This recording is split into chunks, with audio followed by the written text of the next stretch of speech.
常常听到很多人讲，想要了解台湾的历史，要从安平开始。为什么会有这样子的一个说法呢？其实你晓得台湾为什么叫台湾吗？很多人只知道大员，大小的大，员外的员，这样子的说法，其实是来自《东番记》1603年陈帝写的《东番记》。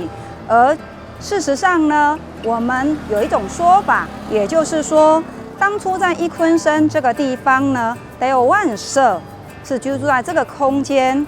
许许多多的外来人，比如说倭寇，或者是来这边经商的人，都称这个地方台湾，台湾，台湾，台湾，就这样转音而来。后续汉人越来越多了，经过台江内海，进来了这个空间，看到很大的湾，台湾，大湾。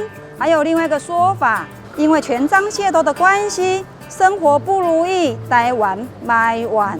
可是啊，我们比较多数的人取的一个所谓的台湾的解释的方式呢，是用西拉雅语台湾转音过来哟。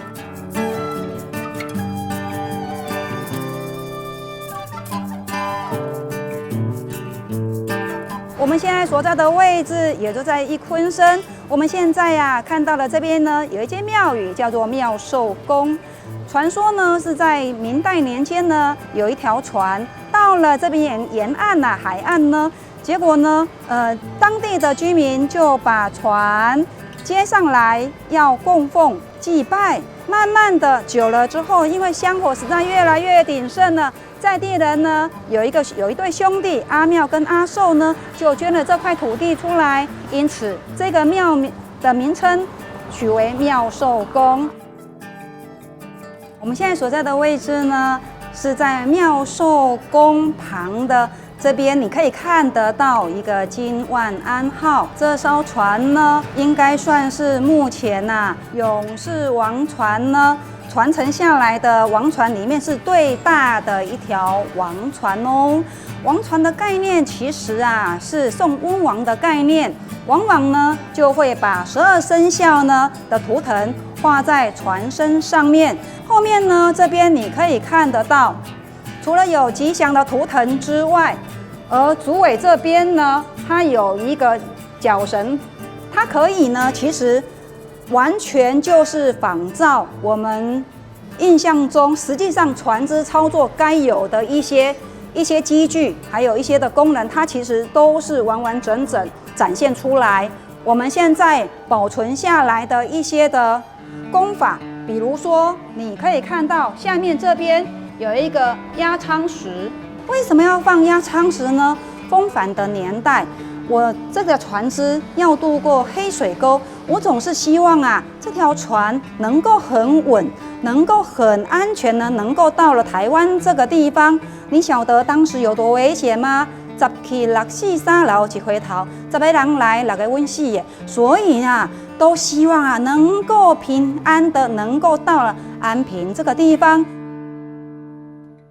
里面呢也有祭祀的空间，拜的是天上圣母。天上圣母当然一定会有贡品，还祭品。那相对的日常生活用品会用到的一些锅炉一些炉灶一些的碗盘的东西，其实都有按照比例缩小在里面哦。我们欢迎大朋友跟小朋友来这边欣赏这一艘很精致的王船。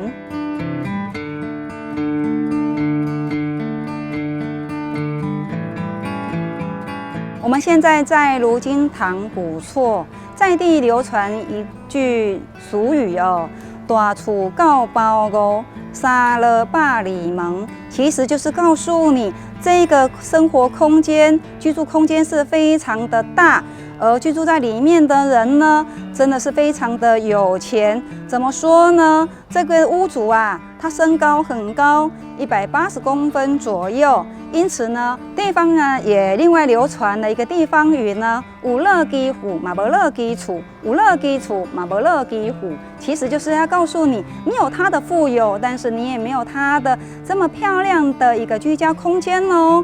我们从外面走进来你就会看到平山带水。他已经告诉你了这边的地形地貌。因为安平啊，我们这个建筑的外面有一个汤池汤池山，因为前面啊是汤溪亚刷，就有意味着平山。而带水呢，旁边呢有港道，能够带水，能够带财，做生意的概念嘛，总是希望比较是有很好的一个风水环境。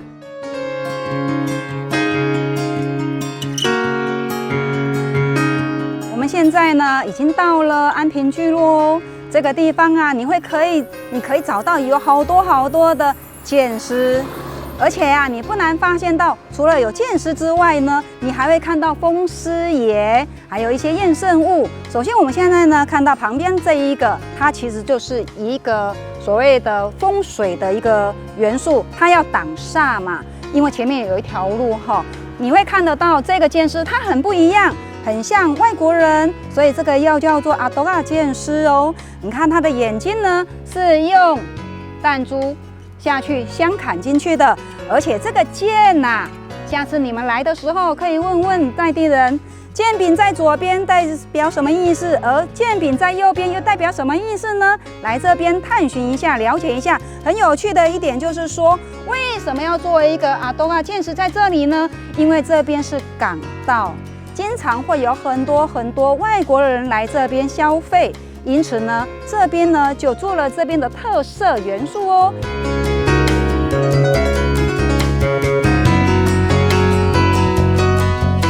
你不难发现到，在日治时期能够有这样子的规模、这样子的建筑，它一定有某种程度的经济能力以及文化涵养。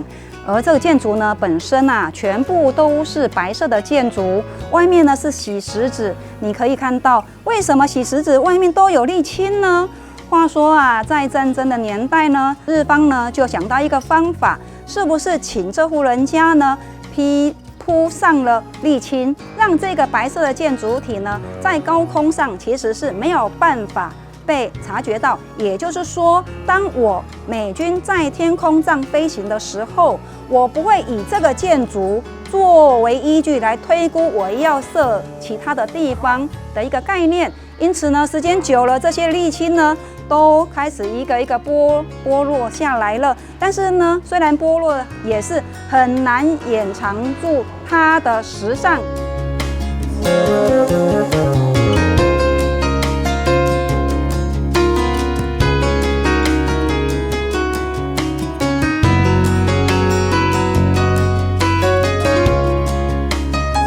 我们现在进来西龙殿里面，你会看到有一个神尊，它长得很不一样。其实呢，这个就是我们龟赛的神像，因为盐务发达的关系，它承揽了很多的盐务工作，赚了好多的钱。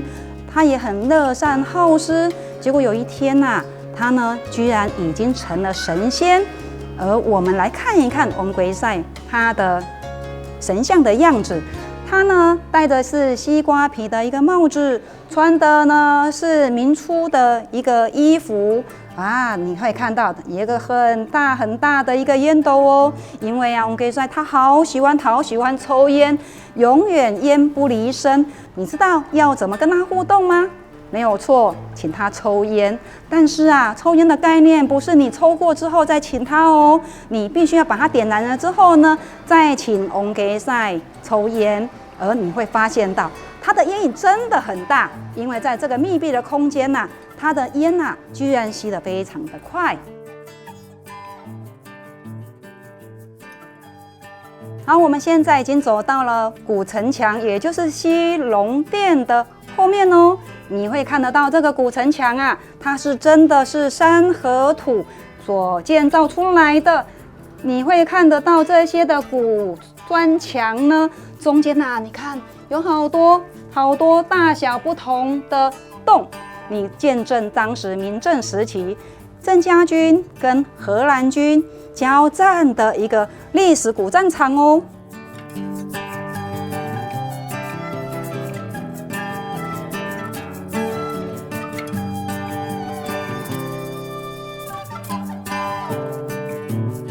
东新洋行设立在这个位置非常的棒，怎么说呢？右手边呢，其实就是洋行运河。洋行运河呢，在往北边的方向，其实是一个海关。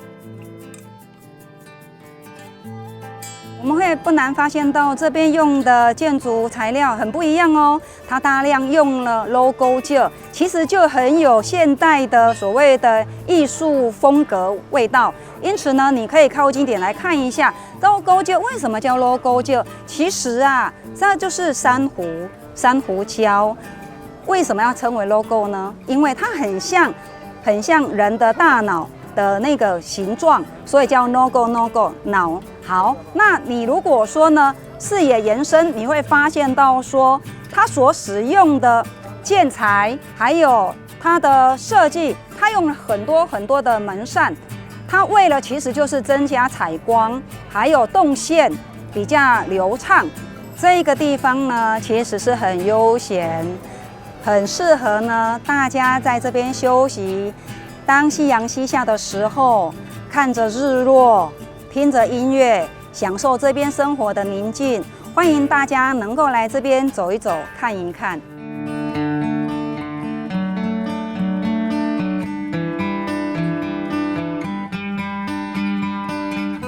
我们现在呢已经走来了安平古堡的附近哦。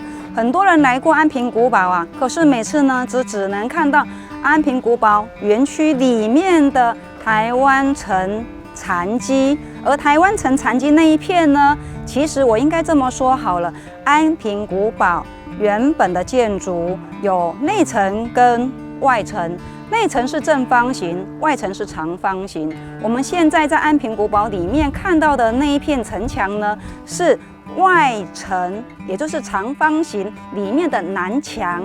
而至于北墙呢，就是我们现在所看到的这一块墙壁哟，它很特别，为什么呢？因为啊，砖块跟砖块中间所用的接着剂其实就是红毛头，我们台语说的红毛头。为什么叫红毛头呢？因为是红毛番教我们做的土，所以叫红毛土。它的主要的成分有3种。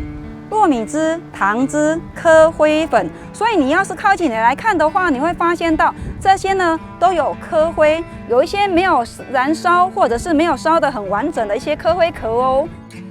在早期呢，其实大家没有很关注这一块墙壁，是后续才知道说，这个古墙壁它其实原来就是安平古堡外城的北墙。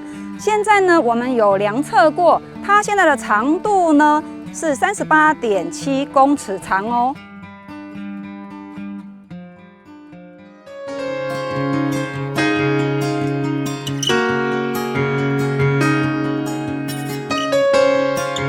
那我们最后刚刚不是走到了民宅吗？我们刚刚有强调了，那个就是外城的最北边的墙壁，就是这一块。那我们呢，安平古堡里面呢，其实就是南城墙壁的这一块。这一块呢，常常引发游客的好奇。中间挖了一个洞，那个门洞啊，其实是郑成功先生他的作品哦。当时啊，这个名称，这个门洞的名称呢，叫做鞋碟门。其实呢，有所谓的鼓励自我鼓励的一个意识。为什么呢？因为啊，当时郑成功以台湾作为反清复明的基地，期许呢能够激励自己，不要因为台湾这个地方小而丧志。在大航海的时代呢，荷兰人到远东这个地方想要贸易做生意，所以荷兰人呢选择一昆生这个地方建立了米伦迪亚。一开始是木寨城，命名为奥伦治城，后续改了石寨城，命名为米伦迪亚，就是我们现在看到的安平古堡。也因为呢，中间发生了一些的事情，有一些的征战，因此现在看到的样貌跟以前略有些不同。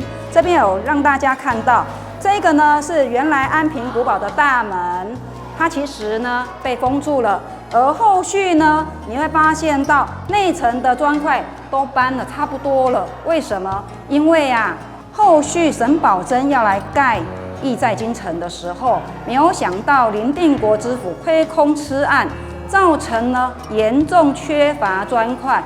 所以当时啊，搬了非常多的砖块去到义在京城哦。